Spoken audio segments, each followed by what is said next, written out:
technology. I used to have a training talk I gave in various contexts, students in the university as well as kind of ministers groups on using technology in worship, using technology in presentations, lots of stuff about mics and angles some of the ways it can go badly wrong. I've got this great bit of video of Martin Smith leading worship somewhere, and long, slow chords on the keyboard, and you can tell it's hit that really meditative, deep moment, and he picks up his Bible and puts it down on his keyboard and manages to land straight on the bossa nova rhythm button. And this drum beat starts up, and he hasn't got a clue what he's done, and he's kind of looking around at his drummer who goes, Anyway, I retired that talk when I tried to give it to our students once, and I put my slides in, and the slides just started going bang, bang, bang, bang, bang, bang. What's gone wrong there? So I disconnected everything and reconnected everything, and bang, bang, bang, bang, and shut the computer down and reloaded it and put it back on, and the slides go bang, bang, bang. And after about 10 minutes, I worked out I got a wireless mouse, which at that point were fairly new things, in my bag with a book cleaning on it. And I've not really felt able to talk about using technology in presentations since. Okay, real purpose in a confused world. Just to keep you interested, I know God's purpose for your life, and I will tell you before lunch. But a confused word, if you try Googling something like what's the purpose of life or what's the meaning of life or whatever, you get inevitably a lot of hits, and right at the top you find some serious universities, mostly American ones. Governments and health agencies want to answer this question. The Mormons are right up there. We know why the Mormons are there, but why are governments and health services and universities interested? Because purpose, like community, is very strongly linked to well-being. And so if you're running a public health service, actually things like purpose and community really matter, because they will keep people out of hospital. Not everyone, but differentially, when you do the numbers. You'll know the famous quote, I don't think it was original to her, but Michelle Obama used it, a human being can live 3 months without food, 3 days without water, 3 minutes without oxygen, but not 3 seconds without hope. And purpose and hope, we'll talk about hope later on this evening, but purpose and hope are deeply linked, and people need them. I was, as I said to some of you, I'd come up from Surrey. I was speaking near London at the weekend, and rather than go back up to Scotland and come down, I went to visit my brother and one or two other people. And my younger brother lives in Farnham, and there he and his wife and their older daughter called Ellie, who's now year 7, so just started at secondary school, and they were talking about the school, were very happy with it. And she's playing football. She's a goalkeeper. She got the Mary Earps kit. And they were telling me about their guy who coaches the football teams and also teaches food technology, as they now call it, apparently. It was home economics in my day, domestic science before that, cooking once, teaches food technology. Apparently this guy was a Michelin-starred chef in a restaurant, don't know which one, and finally decided he had enough of this and gave it all up to retrain as a teacher, and now teaches 11-year-old girls like my niece and boys the basics of food technology and coaches the football team. Now, I model 2 alarm bells. I mean, there's a particular vocabulary that's common to leading chefs and football coaches, and I didn't necessarily want my knees picking, but you know, it was one of those stories about finding purpose that you hear occasionally. You know, it looked like I got everything going for me. We'd got the Michelin star, but I didn't want that. There was no satisfaction. So I gave it up and went to do something else. And you hear these stories, and generally they're very heartwarming. There is a bit of, you only ever hear the stories from the people for whom it worked. You know, I tend to read The Guardian.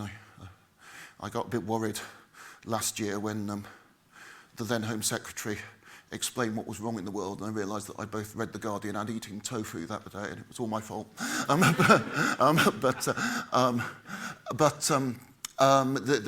Guardian, as The Guardian does, ran a thing on stories of people who had gone vegan for January and how much better they felt and everything else, and you kind of think, yeah, but you haven't talked to the people who gave up halfway through because they got no energy or chronic stomachache or something. And you know, the purpose stories tend to go like that. But there is something about what should I be doing? What's going to give me satisfaction? And certainly, if you read. You know, there's a whole genre of kind of self-management literature, getting things done, 7 habits of highly something people. What? Effective, thank you. Yes, somehow I got emotional in my head, and I knew it wasn't that.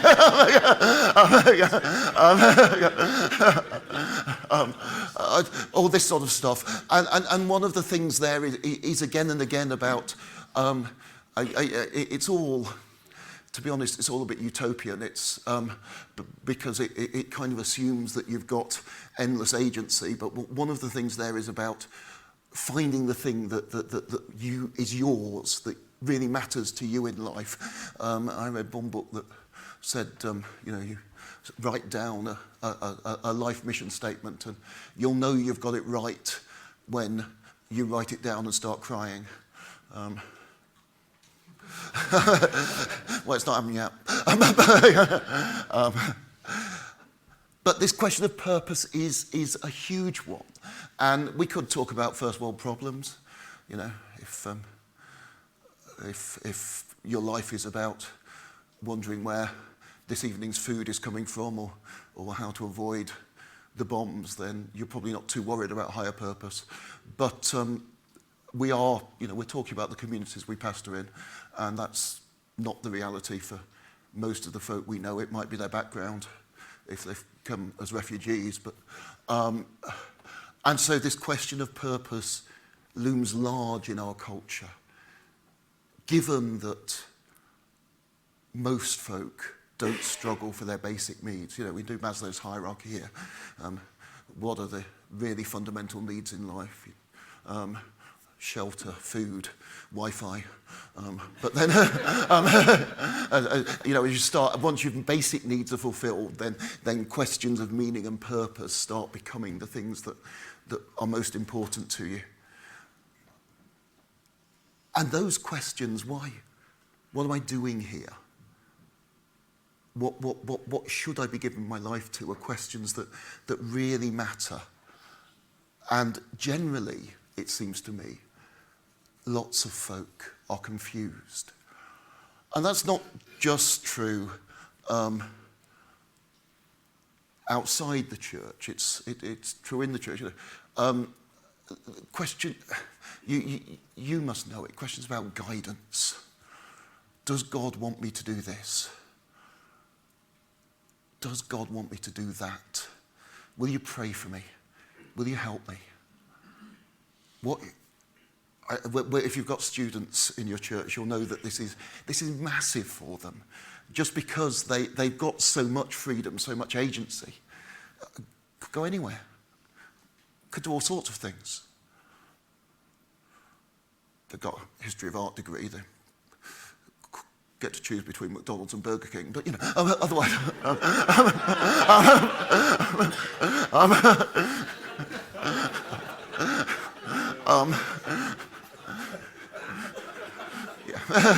yeah, theologians shouldn't throw stones. Yep.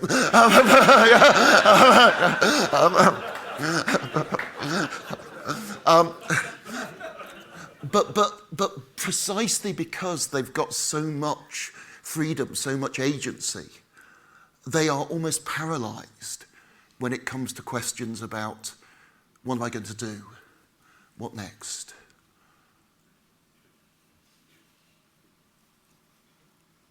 And I mean, I throw out a line. I mean, most of you know what God's called you to. That's why you're here. But it's a line I've used when talking to students and young adult groups. I know God's purpose for your life, and I'll tell you at the end of the week or something. And it really does land, because these are the questions that folk are struggling with. So let's turn to another of the great books for preaching from. Having done Revelation, we're in Ecclesiastes this time. The words of the teacher, the son of David, king in Jerusalem. Vanity of vanities, says the teacher. Meaningless, meaningless, says the teacher. Betatron. All is meaningless. What do people gain from all the toil at which they toil under the sun? A generation goes and a generation comes, but the earth remains forever. The sun rises, the sun goes down and hurries to the place where it rises. The wind blows to the south and goes around to the north. Round and round goes the wind. And on its circuits the wind returns. All streams run to the sea, but the sea is not full.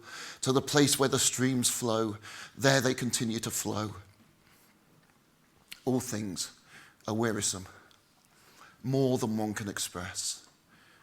The eye is not satisfied with seeing, or the ear filled with hearing.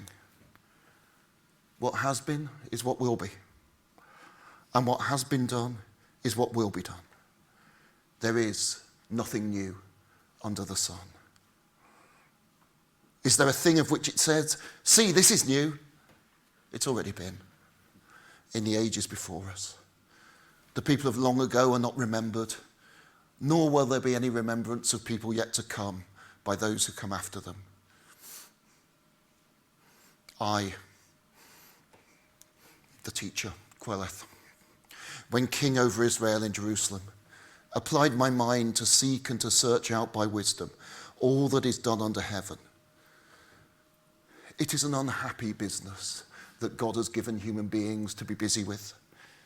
I saw all the deeds that are done under the sun, and see, all is meaningless, chasing after the wind. We preached through Ecclesiastes a few years back in our church in St Andrews, and I mentioned on Facebook or Twitter, I can't remember which, that I was planning this sermon series, and a friend, she was then in ministry in Southend, she's now a hospital chaplain somewhere, commented that it was one of her favourite books. Now, I suspect Sarah's unusual in that.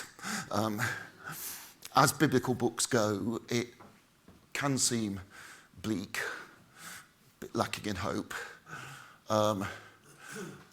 meaningless. Everything under the sun is meaningless. Is that it? Is that what Queleth the teacher has to tell us? Do these opening words sum up the pathetic and depressing message of his text? Is that confusion? Is that all we've got? Just say again and again, meaningless. Meaningless, utterly meaningless. Everything is meaningless. Well, I think the more you read Ecclesiastes, it's not that that's wrong, so much as the book is really carefully ambiguous. And you can read it like that, but you don't have to. Last verse I read, I've seen all things that are done under the sun. All of them are meaningless. Chasing after the wind. Sounds like despair. No. Matthew Arnold on Dover Beach. The world which seems to lie before us like a land of dreams, so various, so beautiful, so new, hath really neither joy, nor love, nor light, nor certitude, nor peace, nor help for pain. Well, Matthew Arnold's Dover Beach. He actually apparently wrote it on his honeymoon night. I bet that marriage went well.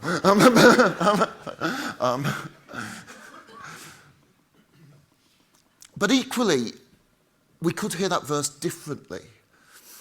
In the previous verse, the teachers told us that he's investigated all that is done under the heavens. Does that mean everything? Or is it actually a very deliberate exclusion? There is that which is done in the heavens. The claim that everything under the sun is meaningless could be heard as a claim that meaning resides with God, not here on earth. So is the teacher trying to tell us that the world hath no joy, no light, no meaning? Or is he trying to tell us that we will never understand the world until we view it as God's good creation? And the key thing here is the book isn't clear. I think it works really, really hard at not being clear, and that might be our best way to understand it. The word meaningless, vanity, Hebrew is hebel. There's an accent mark there because I copied it off something, I apologise. It could mean something like absurd, meaningless. Can also mean something like temporary or passing. The underlying idea is vapour, apparently, which of course is something passing, as temporary as the morning mist in the sun. I was saying to Jill, who drove me here, that I was born in Derbyshire, as it happens, and lots of family here, although they keep dying. Occasionally we come back, and particularly we were around the peaks, and you see the Peak District in the sun, and you think, why did we ever leave? And then that particular Manchester, Derbyshire rain arrives. The kind of light but soaking rain that arrives 3 o'clock in the afternoon and lasts until May. I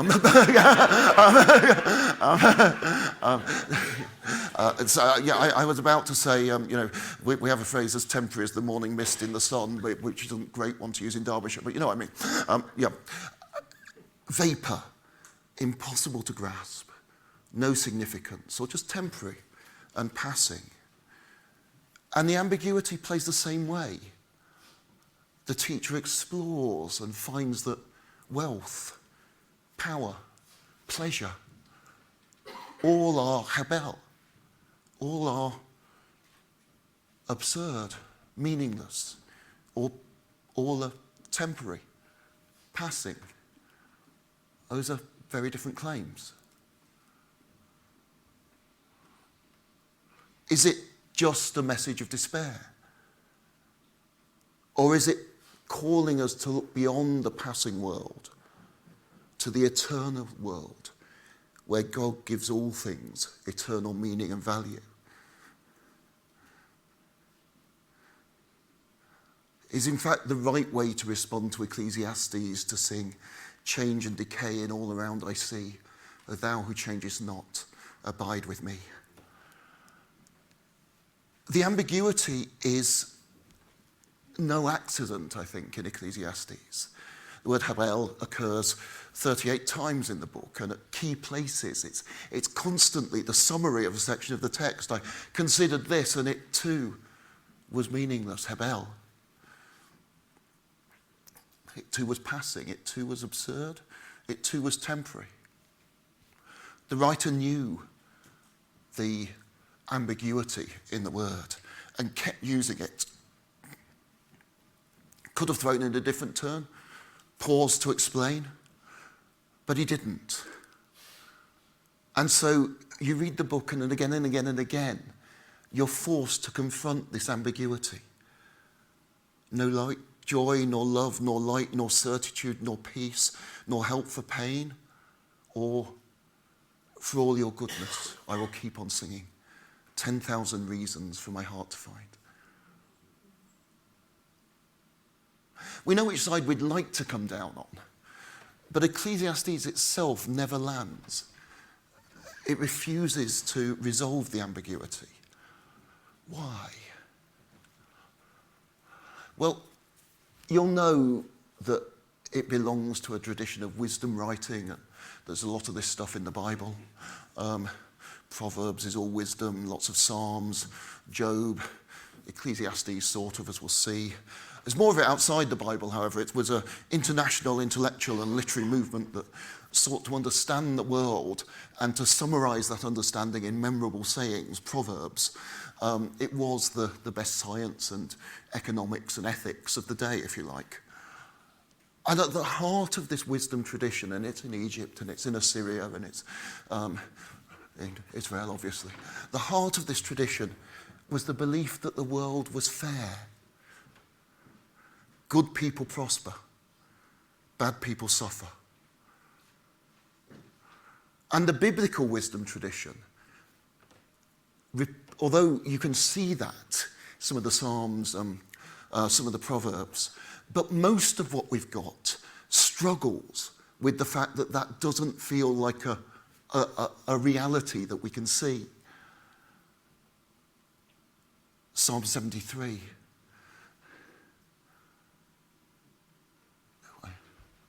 Looked, I saw the wicked prospering and the good suffering, and my feet almost slipped. But then I went into the temple. Job, more Job. It's a bit Puritan days. There was a preacher in one of the churches in London who apparently spent 38 years preaching verse by verse through the book of Job. History doesn't record his congregation size, but I mean, apart from anything else, it seems to me, the way it's, you're going verse by verse, you're going through one of the speeches of the Friends, and you've probably spent the last 4 months on it. And then you get to the end and you kind of say, so everything he said, wrong.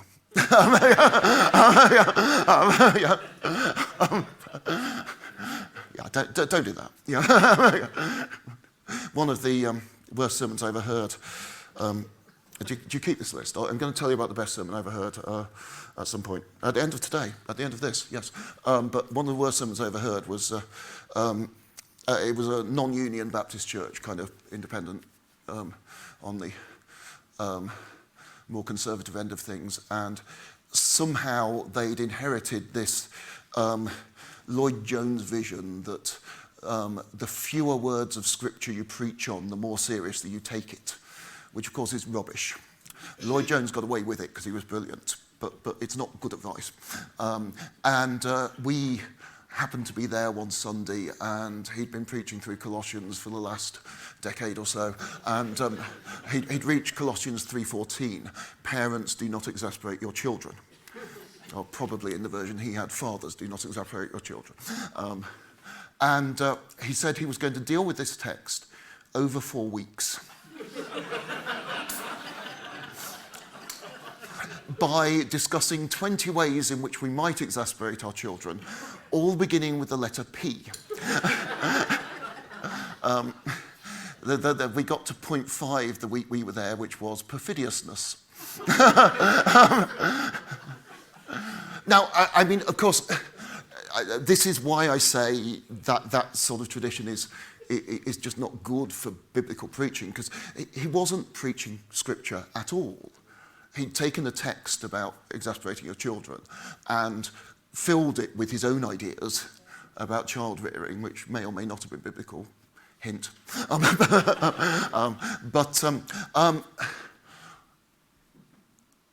But this sense of trying to go word by word through the Bible and trying to make sense of it. And it's the sort of thing that the wisdom literature is actually designed to oppose. No, it's not simple. No, it's not easy. We need rich stories. We need arguments. we need ambiguity. We need to struggle.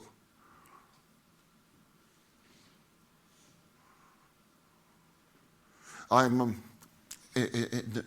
I said yesterday, I'm in the middle of preparing a paper for an academic conference on the theology of prayer, and well, I've done this before, and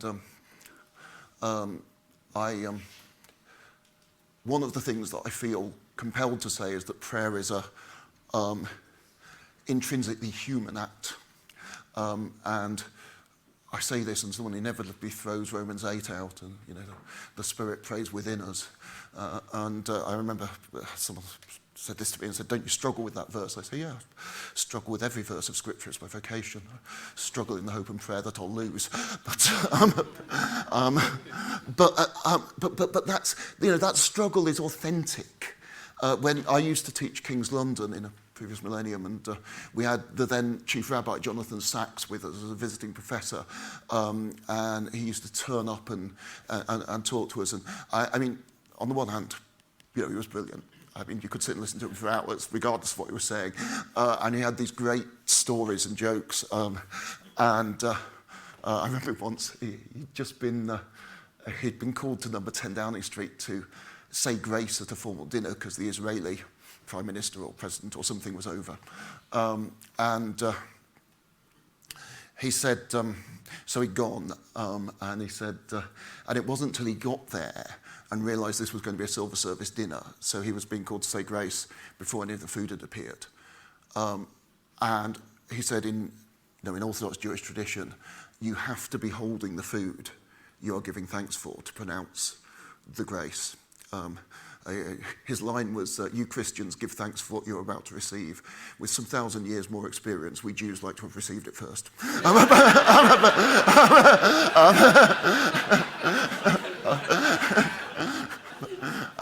Anyway, so he's kind of floundering a bit, and there's this decoration in the centre of the table which happens to include a bunch of grapes.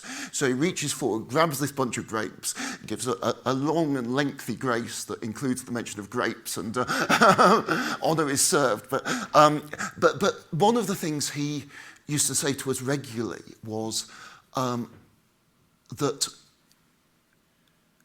it is at the heart of Jewish spirituality to argue with God. And you see it in the Bible, Abraham, what if there's 50 righteous people in the city? Well, how about 30? 25? 2010?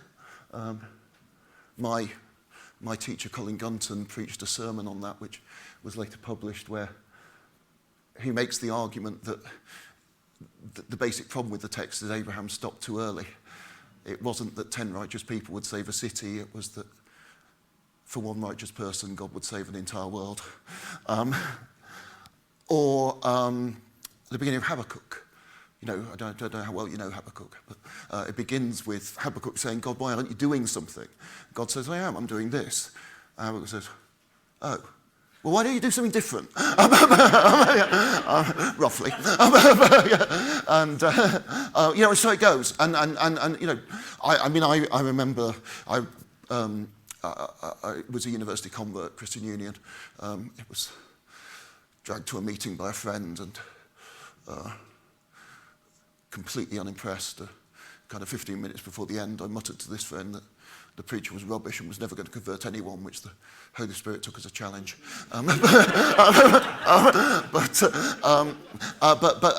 remember in those kind of earnest Christian Union sessions, there was this line that kept getting bandied around. No, you can never say no, Lord, because if you mean Lord, you can't say no. Well, it sounds good, but it's not Bible. The saints of the Old Testament argue with God. Psalm 73, wisdom, I couldn't understand, but it then finally the resolution, thinking about the wicked, verse 18-20, surely you place them on slippery ground, you cast them down to ruin, how suddenly are they destroyed when you arise, O Lord, you will despise them as fantasies. And so there's a confident appeal to God's justice at the end. Those who are far from you will perish. you will destroy all who are unfaithful to you. But it's all perspective. You know, I believe that God is just, but I haven't seen it yet. It must be going to happen. And if you trace kind of the development of thought in the Hebrew Scriptures through, out of that you start to get belief. You know, the first things of belief in the resurrection and so on, because so often people die and justice has not been done. There must be more. There must be more somewhere.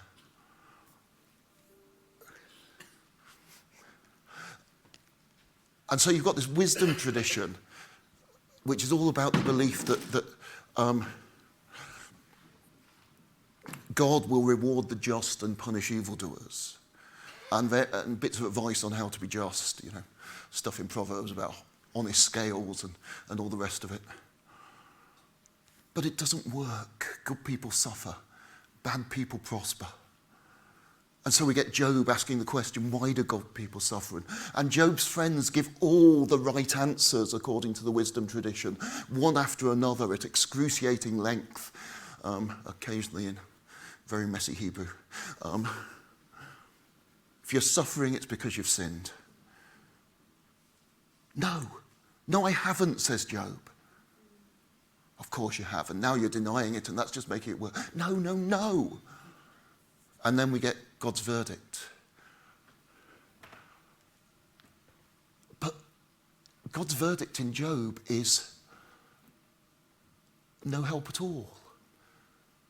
When God appears in the whirlwind or speaks out of the whirlwind, what do we get? Where were you when I formed the mountains? Do you know where I keep the winds? Don't pretend that you're going to understand my ways. So no, the simple answers about God rewarding the just are wrong. But all we're given in Job is don't think you're ever going to understand how God's at work. Not enormously helpful. And the teacher of Ecclesiastes kind of picks up there. The wisdom tradition, we inherited it from Egypt. They like it in Assyria. It says the world is just. But no, I've looked at the world, he says. I've looked everywhere. I've been all round. And I found everything, everywhere, everything under the sun is hebel, meaningless, passing. What then do we do? How do we think? Where do we find purpose and meaning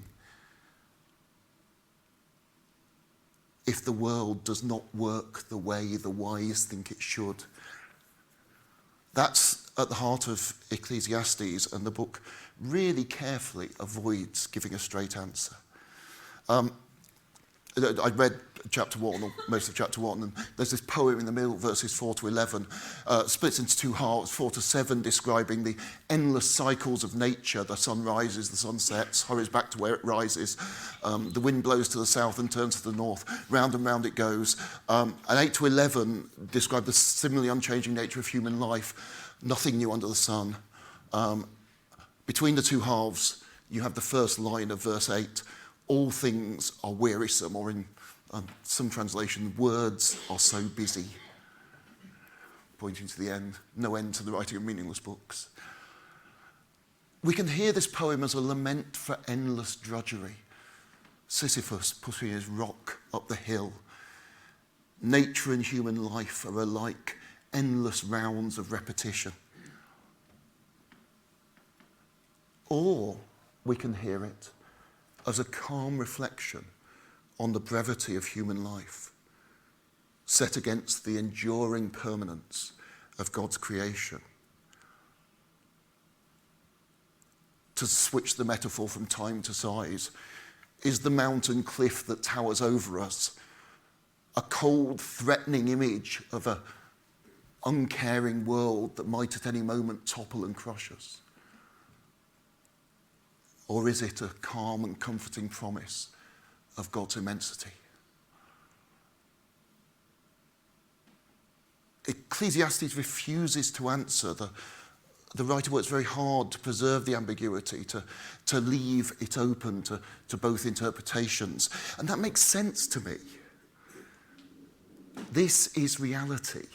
Easy assertions that God is in control are not, or that God looks after the faithful, are not credible. We know too many counterexamples. The world as we find it is confused, confusing, meaning, justice are hard won, and at best partial and precarious. Under the sun, the world can look cold, severe. Or it can look calm, serene. And which it looks depends as much on our eyes and mood as the way the world actually is. There's a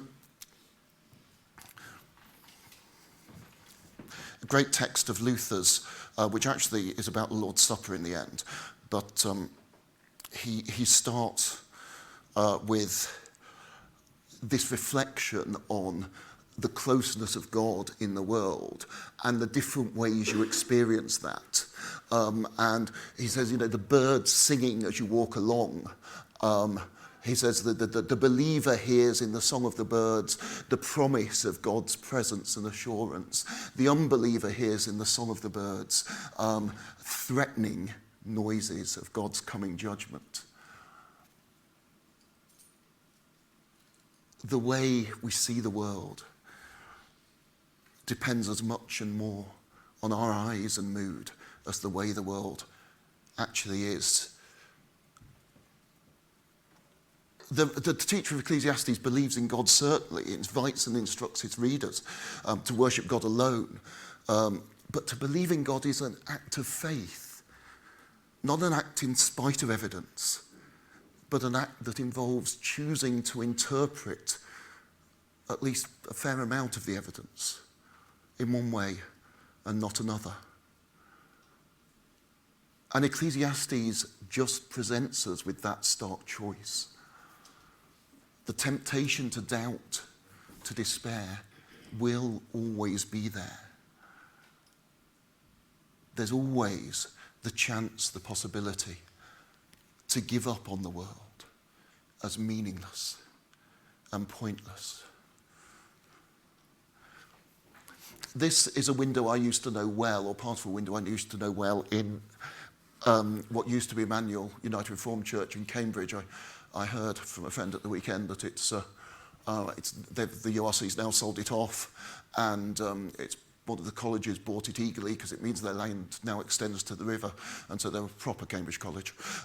But at the back, as it was, and I don't know what they've done with them, were 13, I think it was, stained glass portraits, all of them of people who would have hated being in stained glass with a vehement passion. I mean, Cromwell's up there. If he ever had a moment's leisure, spent it chucking stones through stained glass. And so, anyway, this is, the guy on the left is Henry Barrow. The other guy is John Greenwood, the one on the right who mentored Barrow. Henry Barrow was one of these separatists I was telling you about. And his great work was called A Brief, 300 and some pages, A Brief Discovery of the False Church. It was published in the Netherlands in 1690. He wrote it whilst in prison. Every day, friends would come bringing him food, because they didn't feed you in prison in those days. And somehow they'd smuggle a sheet of paper in with the food. And he would write the next bit of the book on that sheet of paper. And when they came the next day, they'd take away the piece of paper he'd written on. And all these bits of paper were then collected and smuggled across the sea to the Netherlands, where the book was printed. On the last page, there is an apology from the printer that he's worried that some errors have snuck in, which you kind of think, no, you get a pass this time, if that's how you're writing your book. But Barrow was finally executed. It is 6th of April 1593, he was hanged. 1693 was not a good year for him. Twice before, twice before they led him out as if to hang him. It was a practice known as respite, where they took you out. The second time they actually put the rope around his neck. And then suddenly they let you go and said, well, are you going to recant or now? But Barrow said no, and so eventually they did kill him. Meaningless, meaningless, said the preacher. Everything is meaningless. Barrow's story and others are told in this book, which I do recommend to you. Stephen Tompkins did his PhD on this stuff, but he's a journalist now, and he writes very, very attractively and clearly. It's a fascinating book because it was published for the in 2020 for the 400th anniversary of the Mayflower, and so the book ends in 1620 with the Mayflower, and it's a remarkable place to stop a story. I'd never really thought about this before because I do Baptist stuff and we kind of start in 1609 and hammer on through, but 1620 and Tompkins has his afterword, and he says to anybody who looked at the separatist movement in the winter of 1620, you would have said, it's over. History has drawn a very firm line. The Pilgrims were experiencing their first winter in New England, famously, dying rapidly until the local Native Americans came and helped them. Helwys and his friends, or the survivors, are in prison. Smith's group that had stayed in, Smith died as well in the intervening time, and his group that stayed in Amsterdam are kind of lost. The Mennonites won't receive them. They don't believe there can be a church on their own. They're just kind of hanging around trying to work out. There's a church, the ancient church it was called because it was about 4 decades old, that also in Amsterdam in exile. They're without a pastor because their pastor's been arrested and put in prison. History seemed to be drawing a firm line under the separatist, writes Tompkins. The truth, however, was far stranger. The future belonged, of all people, to Thomas Helwys. I said that once to a meeting that, amongst others, Lynn Green was in. And it's the only time I've heard her spontaneously shout hallelujah. Like Barrow, of course, Helwys died in prison. But Tompkins then ends by saying that people like Barrow and these early separatists kept saying, take the long view. This isn't about what happens tomorrow. Martin Luther King, another great Baptist, the arc of history bends slowly, but it bends towards justice. It looks like everything is over. But in the end, the vision of the separatists, the vision that Helwys expressed most clearly and completely in the brief declaration of the mystery of iniquity, that it is God's call that people are free to choose their own way to worship, wins, at least in the West. Take the long view. Even when it seems like everything is over, 1620.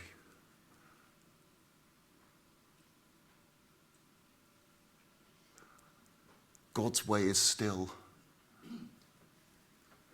resurrection. I don't know if any of you were at the old the BMS Catalyst Live things.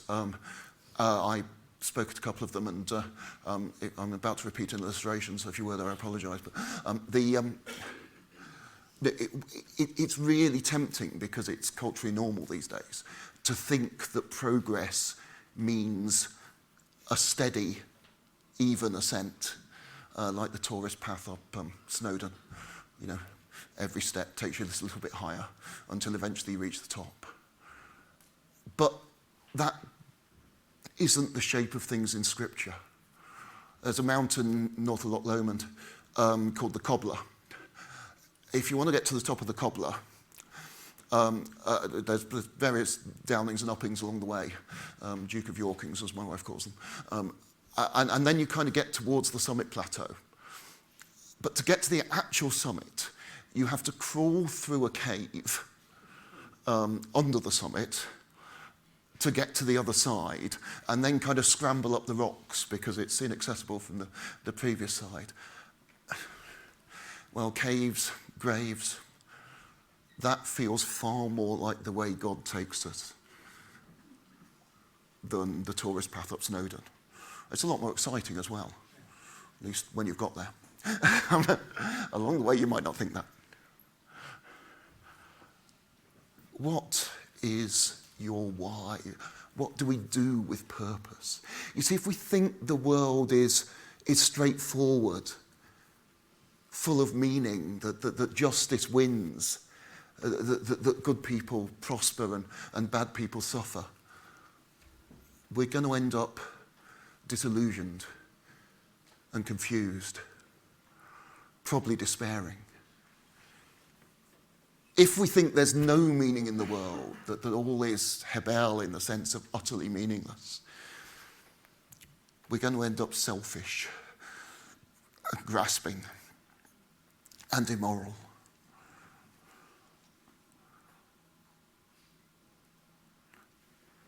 If we believe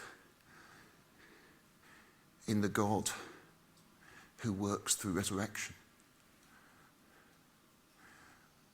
then we can hope, despite sometimes all the evidence that we see, that still there is a future.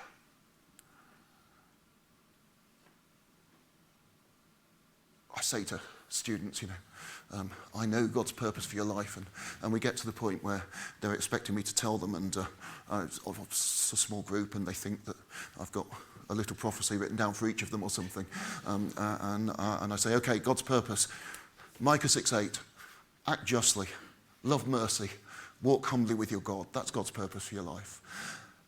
And the problem so often is we ask the wrong questions.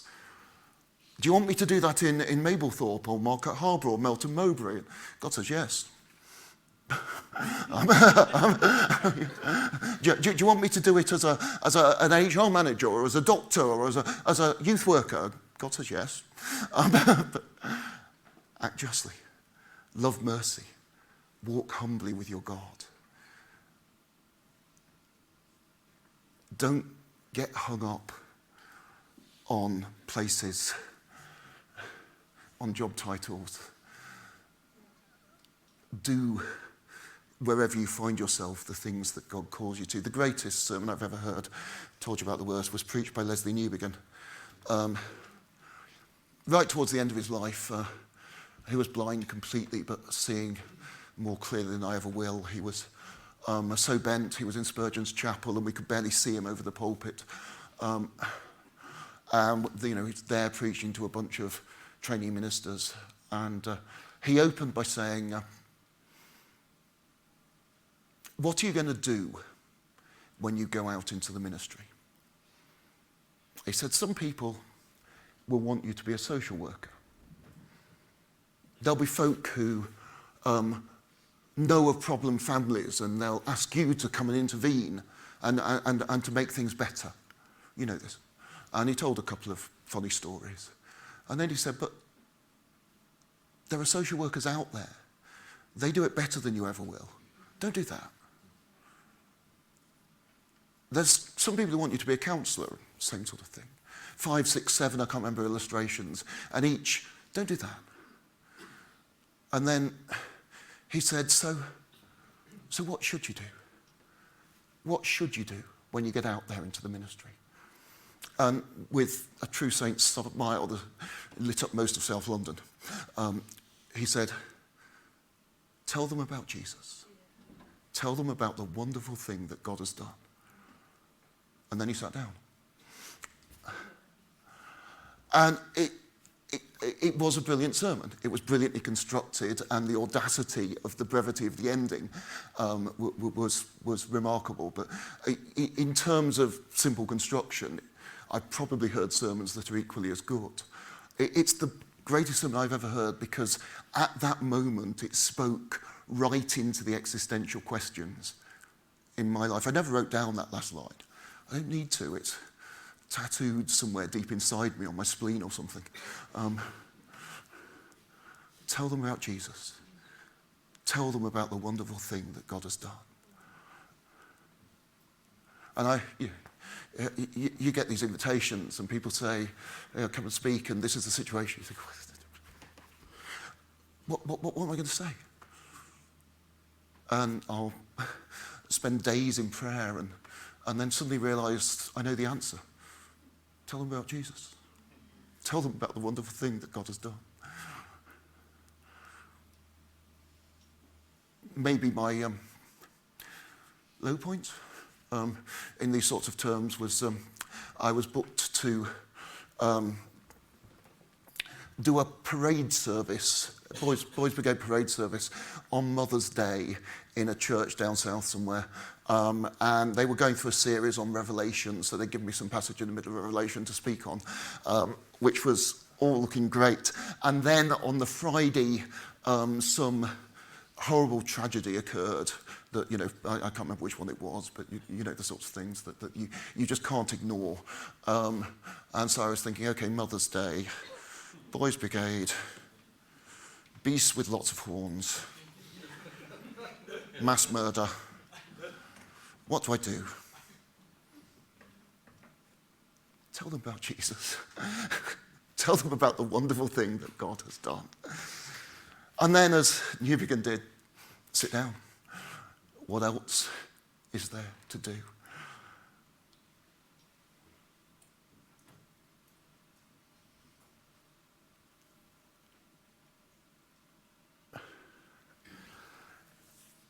I don't like the way we tend to preach on the story of Martha and Mary because we get it wrong. Read the Greek. Read the Greek. Martha is deaconing, diakoni. She's not doing housework. The early readers of the Gospels knew what deaconing meant. She's out there giving food to the poor, giving clothes to those who have none. She's doing the work of the gospel. And says, tell my sister to help me. There's far too many hungry people for me to feed. And Jesus says, no. Sit and listen. Because fundamentally, the meaning is Jesus. And doing all the good things we can do is irrelevant if we forget Jesus. Ken Sang said, BMS, is it just a development agency? If it is, forget it. Jesus.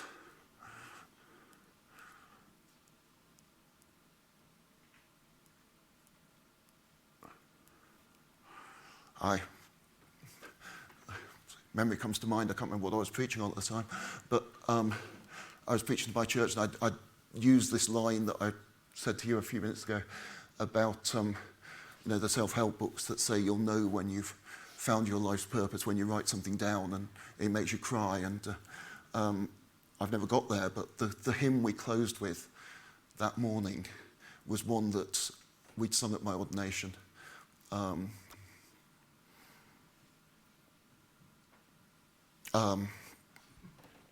Jesus, the name high over all.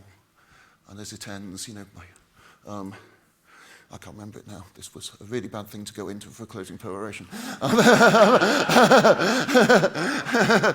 Happy, that's it. Happy if with my latest breath I might but gasp his name, preach him to all, and cry in death, behold, behold the Lamb. Behold, behold the Lamb, behold, behold the Lamb. Depending which tune you're singing. Well, doesn't make me cry, but then, you know, I'm male, I'm English, I'm emotionally stunted. That's probably as close as anything I've ever found to purpose.